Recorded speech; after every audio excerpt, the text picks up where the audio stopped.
Hey, welcome back to the channel. All right, it is time for the final class in my top 10 champions in each class ranking. That was a lot of words, but I think you get the point as it stands in December 2022. And we are ending with Mutant. If you haven't caught the rest of the classes, go back and check them. It's all my champions rankings folder playlist on my channel. What we've been doing is I've been suggesting a lot of names, intentionally leaving out a name or two on my Discord server, and then people who've earned honorary roles, who've achieved those titles that really show that they care about the server and the community that we've built there. They get to name people, suggest them, and then literally anyone on the channel can vote. And it has been incredibly educational for me.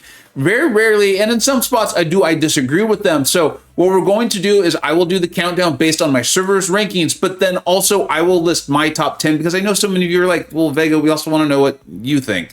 And so that is in there. You just got to listen for it. That's the key there, right? And it will be in there. I'm not hiding it. I know how that sounded to some of you. All right. There's a lot. And Mutant for me was the strongest class. And I would not have guessed that. We've always, or for a long time, thought they were. But science is so strong. Cosmic, really, there's a lot of good balance in the class. So ultimately, I think that comes down to how you frame that question. The way I framed it, the way I looked at my tier list, that I do monthly and have been doing for almost 3 years now, feels like a long time, is Mutant was the highest, okay? They just were. It's fine. Maybe we'll do another video on that, but I don't think we will this year. And then we will take a look at this in 6 months and do it every year. It's really a fun exercise. So here we go. Part of what shows to me how strong Mutant is the list of honorable mentions I'm about to give. It was really difficult. The first 5 of Mutant was actually not that hard for me. Everything after there was outrageously difficult. So here's the honorable mention. They were not on my server's list in the top 10. They didn't make mine, and I didn't cop out and do a tie for the 10th spot like I did in some other videos. OG Storm. She is phenomenal. She does so much damage, and I'm not even talking about her synergized with Apocalypse, nor as a horseman or horsewoman.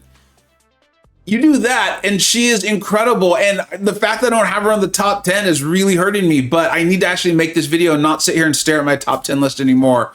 So consider her a top 10-ish person. This really could have been top 20. Namor. Namor does phenomenal damage, and anytime there's a damage back mechanic, EOP, Terrax, something like that, we're like, hey, Namor, Korg, hey, let's go grab our Namor, right? You get him to Sig 200, you do phenomenal damage. He really is incredible, and he puts that damage back on the champion. It's fun. It's not cheese. That's what he's truly designed to do. He's great. He could really, again, have an argument for being top 10 best mutants, very valuable to an account, someone you really want to have. Cable. It was hard for me to realize I don't have Cable on there. And again, I'm not even talking about as a horseman. I'm just saying, with the synergy with Apocalypse. If you're listening to this video and you're like, Cable, is that good? You have to have the synergy with Apocalypse. If you're wondering why, go look at the playlist on my channel about Cable. There's a ton of stuff on there with that, but it's not just Cable by himself.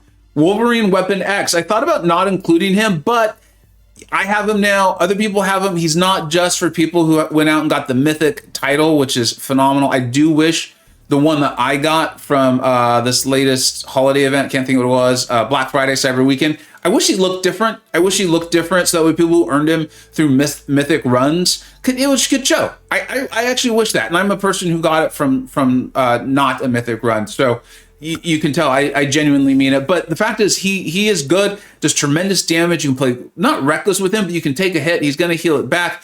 The bleed damage is incredible. You get the Fury once he goes into his rage mode, I think that's called, and then, or berserk mode. And then the other thing with him is, this is interesting. I want to keep an eye on this.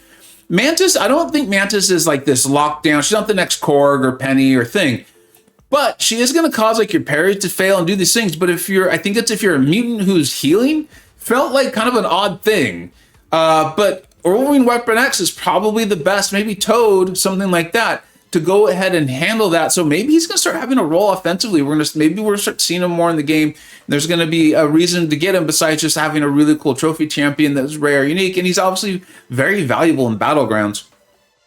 I'm going to try to speed this up because we're still just doing honorary mention here, honorable mentions, Colossus, so many immunities. I don't want to go over Colossus again. I know I haven't had him in the highest tiers, and I think people are starting to either agree or just get tired of telling me I'm stupid for that, but he's there. Toad is very, very good. That the whole ability to, one, poison as a mutant is relatively unique, be a relatively meaningful source of damage. And then that whole, like, having an active become a passive, we see that can be really helpful against, like, Nick Furies. And then you can see how that could be a mechanic that's added into the game at other times. It could be a place where you really want that. It's relatively niche, but a nice ability there. Sunspot. Sunspot not being in the top 10 is also very difficult for me. His perfect block, he applies so many incinerates, and I feel like we're often being asked to do that in story content now.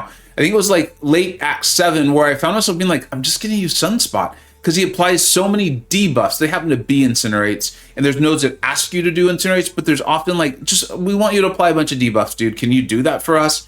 He lands a couple SP2s, game over, hundreds of thousands of health pools, large, and he's doing it for you. The perfect block.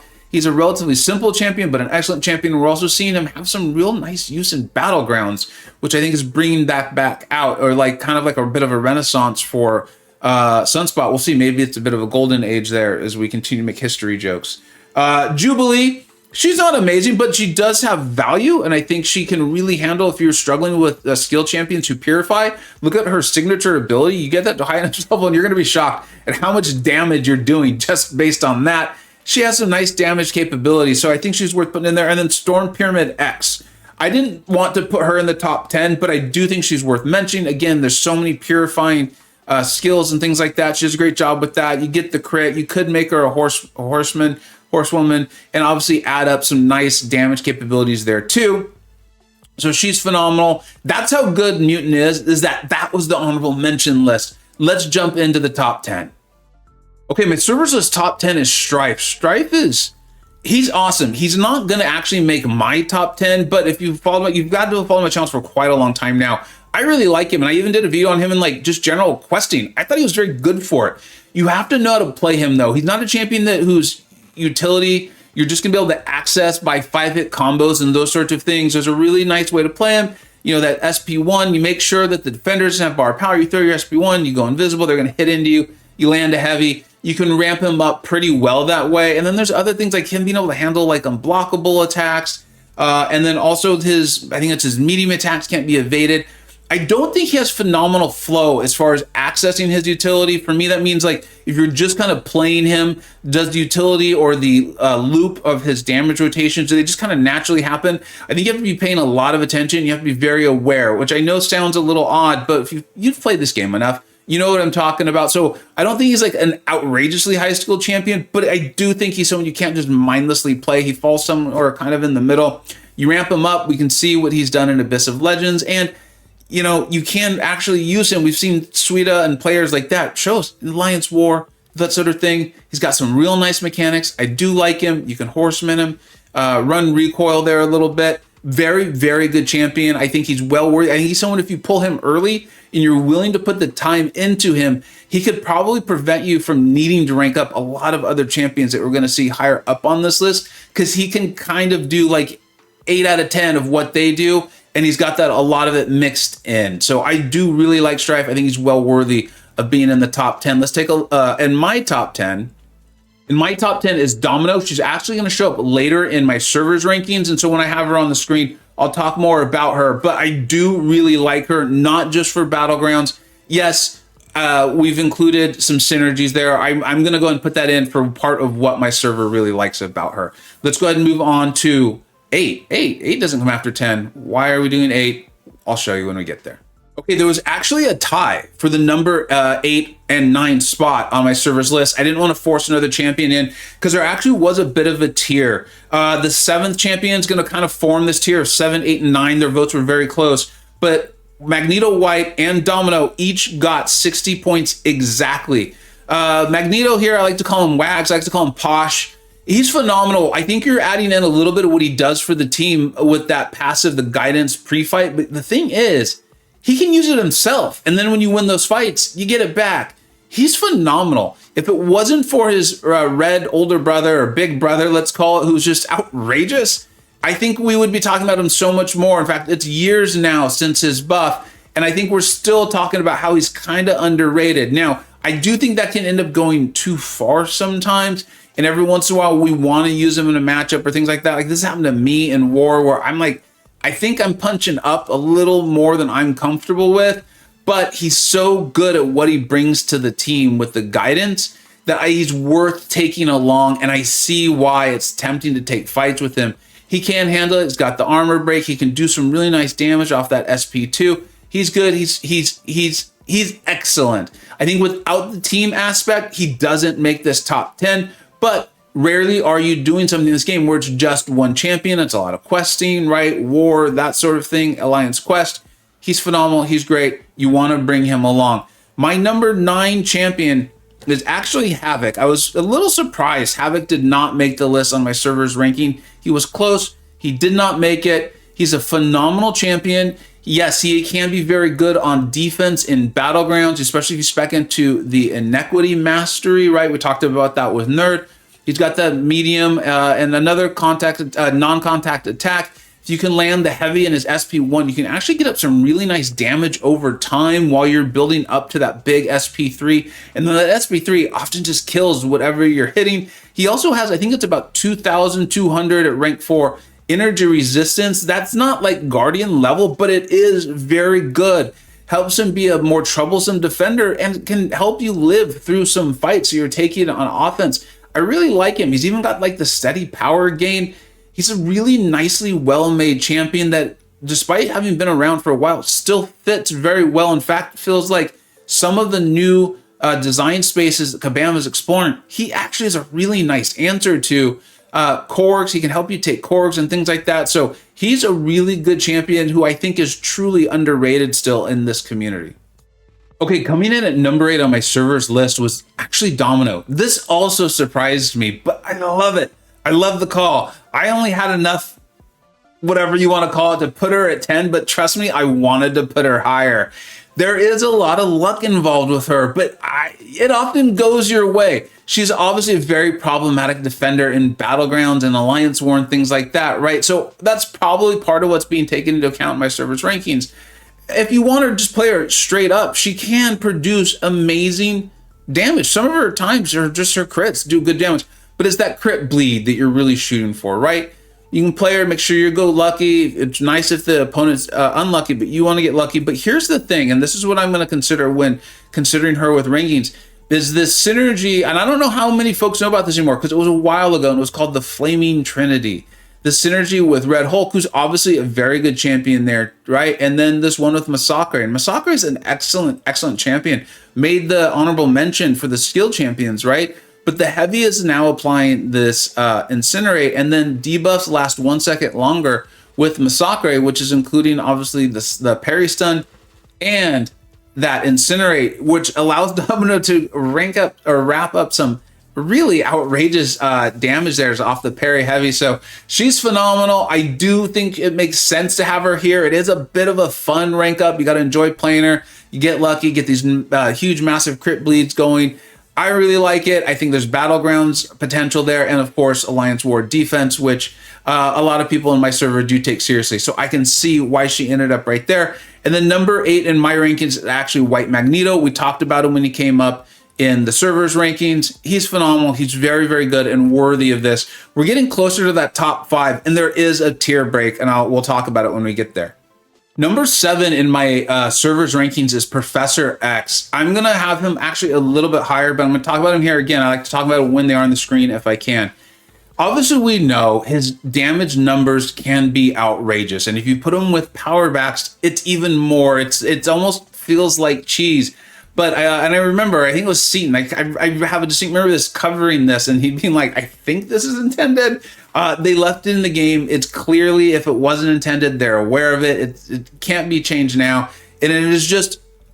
I think it was my buddy Work in Progress who said it, and I apologize if it wasn't, but it was someone who I really do find to be a MCoC friend. Was like, I've never felt more like I'm a superhero playing MCoC than when I play Professor X in MCoC. He also, and this is something that I think people don't pay enough attention to, is this right here. While at 25 channeling charges, Professor X cannot be evaded and gains a vigilance passive, allowing attacks to bypass and miss. Evade is really a problem. I don't like facing evaders. It can really ruin my day. And then we're now seeing Miss come into the game more and more. Now, this doesn't apply versus techs or those with psychic shielding. So there are champions that can get around it. It's not foolproof, but I'll take it where I can get it. And that's only against techs, and he's a mutant, so it makes some sense. Sometimes I get questions about his awakened ability. No, I don't think he needs to be SIG 200, right? It is adding some nice prowess potency, but he stacks up enough damage where I wouldn't be sinking SIG stones into him, even though I did. But it's that first bullet point. Well, the wall below 75 challenge charges gain 1 per second. Depending on the defender, it can be a little more difficult to get your channeling charges going initially, get that ramp going, that sort of thing. The other thing I want to point out, so that's why I like the awakened ability. The other thing I want to point out is this is a phenomenal synergy for him here with Quicksilver, right? Reduce the opponent's ability accuracy by 100% for 3 seconds after a well-timed block. This is designed to help you start handling those Korgs, those Molemans, those Kingpins, that sort of thing. This is great. And the synergy here with the Mega Sentinel, I know some people don't think it's a big deal, but gaining an additional persistent charge whenever an opponent is defeated, it's a nice one for Mega Sentinel, but it also helps you ramp your Professor X more. And then if we're going to give credit to White Magneto for his team building, and there's going to be a mutant a little bit later who we're going to give some credit to him for what he brings to the team, we've got to give it to Professor X too. Thing is, some of these synergy partners aren't that powerful, but they are really, really nice, and they're worth bringing along if you want it for a quest or something like that, where Professor X is going to work really well for you. I love him. He's actually my 6th best mutant. That's how much I like him. But I think he makes tremendous sense at number 7 here for the group. The one thing is this is the end of that tier. My 7th best mutant champion is Bishop. I think there's a large group of people in the community who kind of overrate him, and there's a large group of people that underrate him. He's going to be number 6 in my servers rankings. Let's talk about him while he's on the screen. All right, obviously you know that Bishop is number 6, and like I said, there's a bit of a tier jump. Professor X had 89 points, which placed him relatively close to Domino and White Magneto at their 60, and then a good jump up to Bishop, who had 152, right? So this is a separate tier as far as my server is concerned. I actually have Professor X and Bishop flipped. It's fine. Now, I do think that there's a vocal group of people who like Bishop a little more than I do. I also think there's people who don't value him enough. I think honestly part of it is what rank you have him at. As you get him at those higher ranks, that SP2 and its ability to leave the incinerates on is really, really nice. I think also it's about how much are you struggling with your Korgs, your Molemans, and your Kingpins. These champions that are struggling these abilities, skill champions. I tend to struggle with them. So I love Bishop, knowing that I can like pull him into my BG's deck or War, or if there's a tough fight on like a lane or EOP or something like that, and I can bring him in and he's going to handle that for me. I absolutely love it. If you really start to play him well, you can start to learn some of the nuance with his skill, with his signature ability as well too. The ability to go stun, immune, right? In certain scenarios, you really want to get down to the nitty gritty with him on some of these things though. And then obviously being able to place him on defense, you get him a really high sig. He goes unblockable with his special attacks very, very quickly. And we've all been there. Even if you know the decks on his special too, it can still cause you problems and you still sometimes miss it. I know I do as well. And then he's got these nice synergies here with some really good champions. I like him a lot. He can take some energy back nodes. I can't think, it's like something feedback if I recall. Kind of cheese it a lot. I think he's extremely well made. I think his defensive prowess is also part of why some people really do like him as much as they do. But he's well worthy. He's unique in the mutant class. I like him. I think he's very deserving of the number 6. Now it's time for the really big jump. And I think honestly with mutants, as strong as mutant is, at the number 5 spot, we've already got champions who have an argument for being the best one. Okay, this is number 5 on my server's rankings. I have Omega Red actually higher at 3. We'll talk about him now because he's on the screen. I think there's a legitimate argument to be made for him to be considered the best mutant in the game, and that's with mutants being so powerful already. Another thing, and I should have probably addressed this a little bit earlier, is mutant is one of those classes where I think, now we have prowess. There's not a ton of defining characteristics. It does fit with what we know of mutants from comics and movies and things like that. They all have these different mutated powers. And so he's very unique. And I think that's part of why there's so many champions that feel like they could be number one, because it's like, what is it that you're wanting? What is it that you're struggling with? Now, hopefully, you know, he has a synergy with Sabretooth and Deadpool X-Force here, right? That is extremely powerful for him. And we're going to go ahead and include that when we're talking about him, right? We're talking about these champions for the most part at their most powerful. It's not that painful to bring those along in war and things like that. But we've also seen people, I know I saw Karate Mike do it live, I believe, soloing EOP bosses without that synergy. Running recoil does really help, but you can still get up the death field with the SP2, or you can take a lane that applies a bleed, which is, I think, is how Mike did it, if I remember correctly. Also, he has tremendous utility. I think part of his tremendous utility is to end fight so fast. It doesn't give the node or the defender time to cause a lot of problems for you, right? And then also this is the second part of this. I don't know how many people really know it, but I know advanced Omega Red players definitely know it. When striking with the tentacle hits, reduce the damage of the opponent's passive degen, cool, and direct damage effects by 100% for 0.2 seconds. That's why you're often seeing them not take that damage back. He does want the super high sig. That is a big part of it, which is I think a bit of a turnoff, and why he maybe didn't get as much respect on my servers rankings, which is really educational. I enjoyed learning that. But why they have him at 5, I've got him at 3. I've just seen him do too much, too strong, too fast, too good. Legitimate argument for being the best mutant in the whole game. For me, at number 5, forgot that part, Red Magneto. I don't like playing him. And it's not because he's too OP or something like that. I'm not being like an MCoC hipster on this one. It's more like I just literally don't enjoy, especially his version of Parry Heavy. For some reason with Archangel, I don't mind it very much at all. With Magneto, there's something about it. I feel like I often get pushed back into the corner. We'll talk about Red Magneto when it's his turn. But for me, he's number 5. And I did that just out of, honestly, obligation. I need to tell you what I really believe, not what I wish was the case. I think he's 5. He's that powerful. Okay, Red Magneto, number 4. I don't think there's a ton to talk about that folks probably don't already know, because when you're going up against a metal champion, he just destroys it, right? There's the magnetism and the reducing the ability accuracy. He gets around the auto block, and I believe it is miss. He's reducing ability accuracy a tremendous amount. Also, his signature ability, I mean, how powerful is this? Magneto's mutation reaches Omega level. Very cool. I mean, they're setting it up. That's going to be powerful. Preventing him from losing more than... You can get it all the way down to 4,625 health from any single source.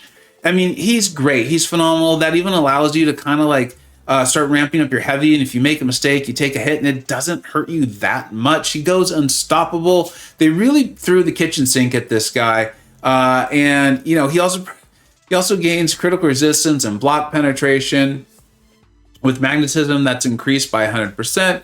And his heavy attacks deal a burst of energy damage. Like he was almost like a precursor to what we knew was possibly coming with champions like Hercules and things like that. He just absolutely dominates metal champions. And we're having to have champions like Nimrod come along who can't have their ability accuracy reduced.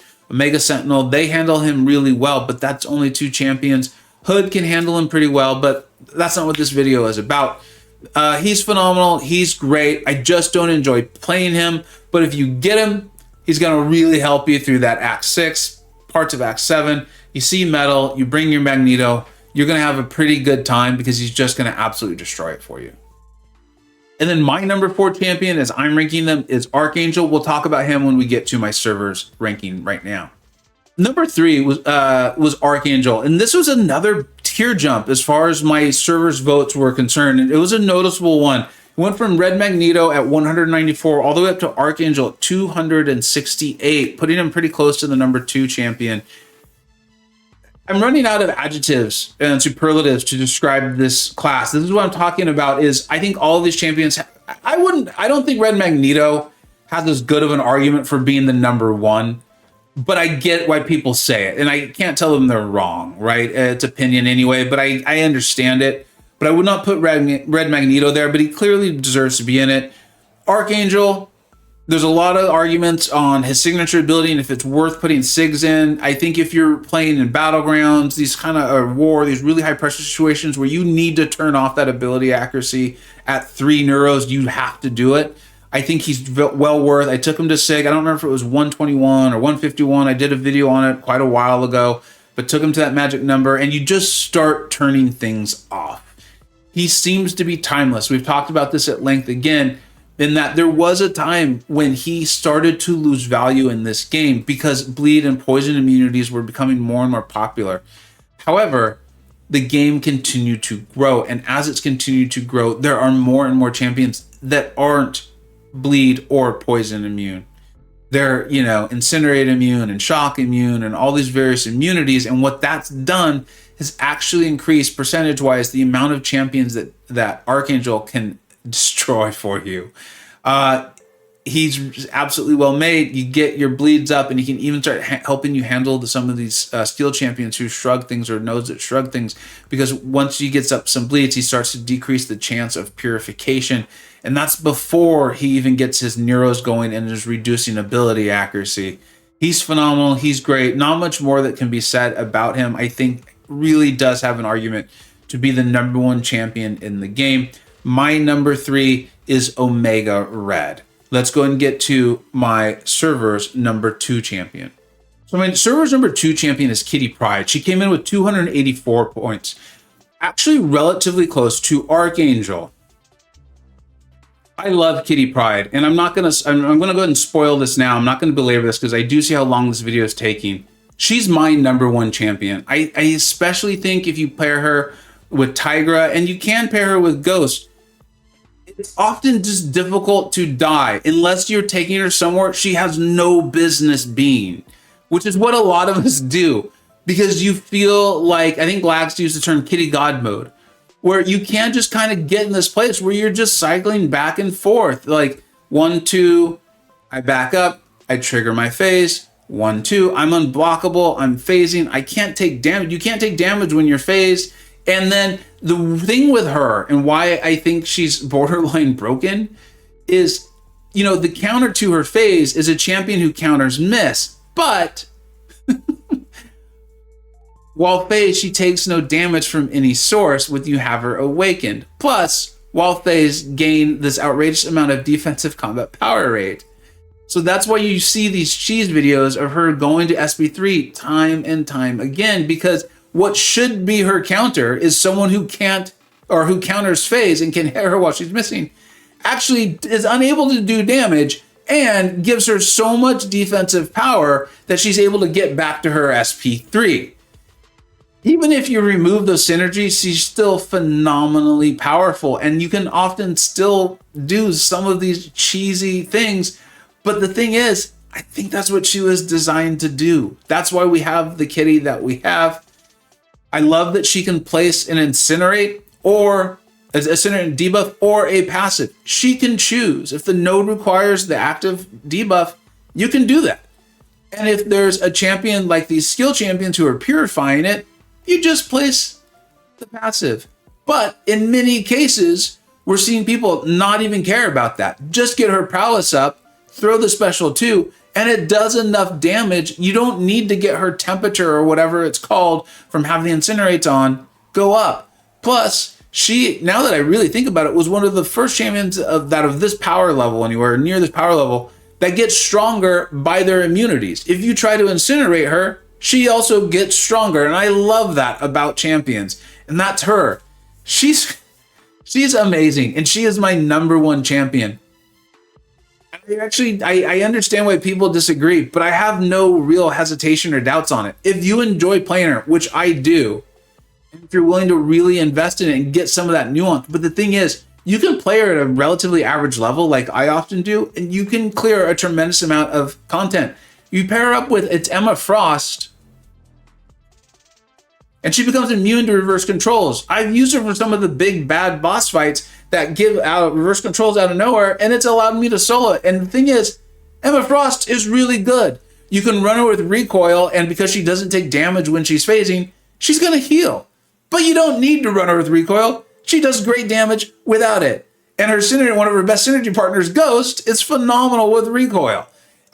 She pairs really well with Nimrod. Her synergy family, look at this. It's phenomenal. I mean, Dragon Man, it's a great synergy from Dragon Man. It helps his ramp up significantly in his damage potential. I know a lot of people love Colossus. Ghost is great. There's a synergy with Professor X, but it doesn't do a tremendous amount. So I'm not going to make it sound like it does. The synergy for Nimrod's quite nice. The synergy for Storm, but nothing that great. And a synergy with Magneto Red and Tigra. And the one for Tigra is phenomenal too, but this is a Mutant video, not Tigra, but I do want to show that to you in case you're unaware of it. She's great. She's phenomenal. She is my number one, but now it's time to get to the server's number one rated mutant in the game. And it's Big Daddy APOC. I think a lot of you aren't surprised. I think there's some of you are going to be like, no, it can't be him. His signature ability isn't good or whatever. And obviously I think it's Kitty Pryde, but anyone who tells me they think it's Apocalypse, I'm not going to argue with them. I mean, someone like Campo took Apocalypse to rank 4 very early. So if someone like Campo is doing it, it's a really good idea. He can do tremendous damage. And I used to think he needed to have Cable to get started in a class. I thought when he first came into the game, I pulled him early, did some videos on him when I was still kind of learning my way around YouTube. And I was like, I think he kind of needs Cable to get going. He doesn't. It helps his ramp a little bit, but he's so tanky, big, strong, has so much utility, has some nice immunities that are still incredibly rare in this game. You just need to have that debuff on you for like 8 seconds, and then he's like, yeah, we're not going to do that anymore. And some of them are problematic and deal with your ability accuracy. You can ramp him up even faster if you go against a mutant, right? Because he gets his, I can't think of what his charges are called at the moment. He's amazing. He's phenomenal. He applies 4 to 5 different debuffs. You land your heavy to refresh them. You get to the SB3 to lock them in. And that's if the fight for some reason lasted that long, which it often doesn't. I know his signature ability isn't the most exciting in the game, but I found it to be really nice when I do take a fight with him. Maybe I make a mistake or two. I let him slumber for a couple fights because you're bringing in someone maybe like Cable, who is phenomenal, and we talked about earlier in this video. Then you get a heal for it, and it saves you items. Who does not like that? He even handles evade. I used him in Eternity of Pain. I don't remember if it was, or I'm sorry, in Grandmaster's Gauntlet. I don't remember if it was my first run or second run, but he's been used there. People on the video I put out in there frequently used him and like charged him up on Nightcrawler. Who charges people up on Nightcrawler? Well, if you have Apocalypse, you can do it, and then all of a sudden you have an evade counter as well. And we haven't even talked about what he does to champions that shrug and how he just turns that off. Yes, there are now some champions that have cleanse. I get it. That is an evolving evolution in the relationship between Apocalypse, basically, and some of the mutants and the skill champions. But there's still all of these other skill champions and nodes that he does handle. So that's a lot of the game before that ability of his becomes not valuable. He's phenomenal. I know if you're just listening to me, you're like, are you sure you don't think he's the number one? I'm listening to myself and I'm like, no, I still think Kitty's that powerful. But I think if I'm looking at the top 5, I would not place Magneto number 1. I think Omega Red's got a strong argument. I think Archangel's got a strong argument. But I think Apocalypse and Kitty have the strongest argument. And I still place Kitty number 1. Thank you so much for going on this journey with me. I think these are fun. I've never made these types of videos, but I can see how much you're enjoying them. I'm enjoying making them. I've learned a lot from them. They're actually going to help me with my formatting for my monthly tier list that I do every single month. And we'll get back to that in January. And then I am going to have 2 more top 10s for 2022, that sort of thing coming out. So make sure you keep an eye out for them. They'll be coming out. It depends on when you see this, but they'll be coming out before the end of the year. Thank you so much for watching. Let me know what I got right. Let me know what I got wrong. And let me know, of course, how you are using these champions. Thank you so much for watching. Take care. I hope you either learned something, were entertained, or even better, a little bit of both. Don't forget to like, subscribe. Thanks so much for watching. Take care.